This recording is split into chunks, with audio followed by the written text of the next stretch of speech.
Hey kids, post-video me here, and I wanted to start this one off and just say that if you don't like eye stuff, I talk a little bit about my conditions and some potential surgery, that sort of thing. If that kind of thing makes you really uncomfortable, it might not be the video for you, but I wanted to warn you ahead of time because for me it's my reality. I talk about it a little bit in the video, but for you it might make you uncomfortable, so this is your warning that eye things are incoming.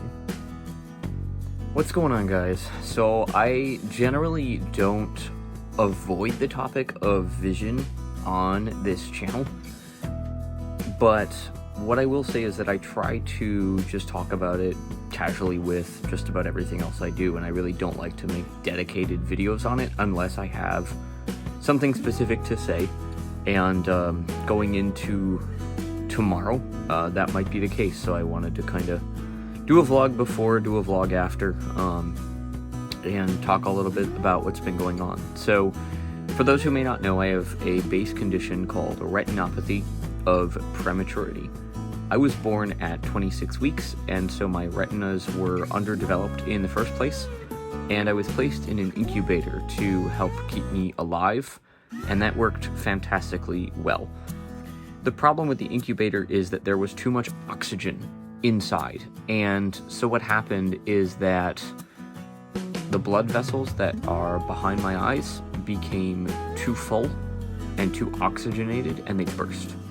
And so if you think about your vision like a movie screen, if your movie screen in the average sighted person is made of canvas and it's very strong and sturdy and you can project onto it, it's a nice white surface. My video screen is made of tissue paper in the first place, and then when the blood vessels behind my eyes burst, somebody took a giant bucket of water and just hurled it full force at the screen. And so what happens is there's tearing in my retinas, and so for me this resulted in a very limited visual field. So with my left eye, which is arguably my better eye, I have a very central field, and it's very small. So I can see as I look around a room, but I have to move the vision that I have to get any idea of anything that's going on. And with my right eye, it's even more limited. So it's a very limited small corner of my vision. So if I was gonna look at you at the camera, I would tilt, and it almost looks like I'm now looking away from you, but I'm actually now looking at my phone screen with my right eye. So if that gives you a visual indicator, I'm tilting my head to put that small focus point of my vision where it needs to be. Now, that's the retinal stuff. That's the retinal detachment.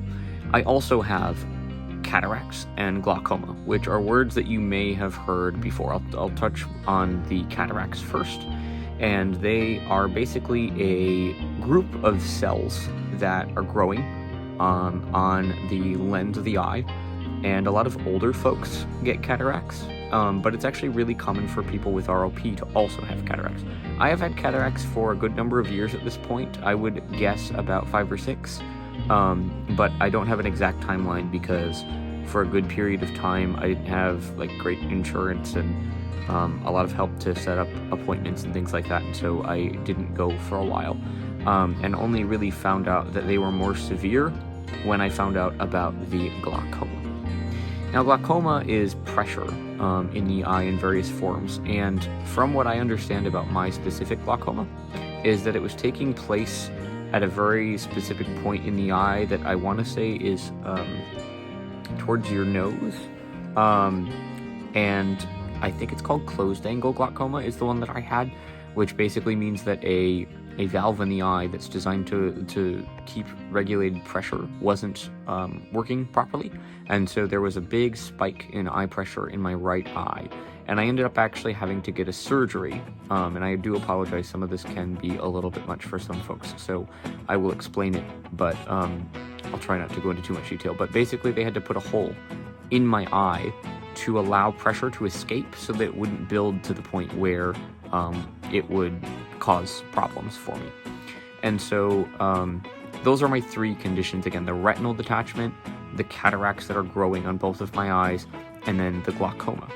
So tomorrow I'm going to go see a glaucoma and cataract specialist to just try to get a better idea of what's going on. What kicked this off is that I thought that I had an issue with eye pressure a couple of weeks ago, and I went in on very short notice and was able to get just enough of readings from some of the newer pressure tools that actually don't require any pressure on the eye. That's a whole other thing. I can't get readings very well because of the way that my eyes are. But every reading that we were getting was looking okay. And so I was kind of concerned. I've been hitting my head on things a little bit more frequently than I'm used to. And so part of that is a work issue that I'm happy to talk about another time in terms of communication and things being moved around without me being, talked to or being made aware, and so it's been really hard that way. But part of it is the fact that my hypothesis right now is that the cataracts are growing and they're starting to take up a small part of the field that I have, and so I'm misjudging distance because my field itself is actually moving, changing, and shrinking. That's a guess. I don't know. Tomorrow, I'm going to go in and have my eyes dilated, which if you haven't had that before, they put drops in and it opens up your eyes so they can shine lots of lights into your eyeballs. And I've had this done a lot. I'm very used to it.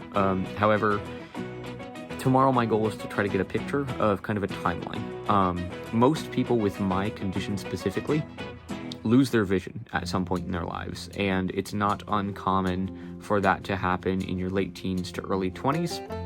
It could happen in your mid-20s, it could happen in your 30s, and I don't know where I'm at exactly in that journey, but I feel like something is potentially sort of changing, and as much as I want to continue to live my normal life, I'm working 2 jobs, I like playing video games, I like, making videos and doing all sorts of things, and none of that is going to necessarily stop, but I think that I need to get a better idea of what's going on, and so that's what this appointment is going to be for. Why do I talk all about any of this in a video or in this rambly mess of a vlog? It's because if this is the start of me losing my vision or any big changes, which could come with surgery, which I will talk more about tomorrow once I have a better idea of what's going on. I don't want to get into that too early. I want to document this, and part of that is for me, but also part of that may be for others who have the same condition or maybe going through something similar with other conditions. And so this might get rambly. It already has, and I'm just going to let this be what it is. I'm not going to, edit any of this to an insane degree. I will a little bit, but as this process goes on and I find out more, I just want to be transparent as much as I possibly can, again, partially for my own sanity and understanding of my situation and talking through some of the issues that I'm having, but also for other people who may be going through similar things. So it's about 10:45 at night. I worked a 12-hour day today, so I am tired. I'm gonna go to bed and kind of get myself ready for tomorrow, and hopefully tomorrow looks okay, and we'll see what happens. So good night, and we'll see you tomorrow. Well, happy Tuesday. We are post-appointment, and I will try to explain things in the best way that I can to kind of give you an idea for what's going on. So with the cataracts, it looks like they are dense, as in they're kind of thick, but they're not huge yet. So the doctor wasn't extraordinarily worried about them. However, they could start moving in on my field, and once they do, because my field is so small in the first place, they will probably take over fairly quickly. So personally, I'm still a bit concerned about that, but I will get into more why I will get better answers on all of that in a minute.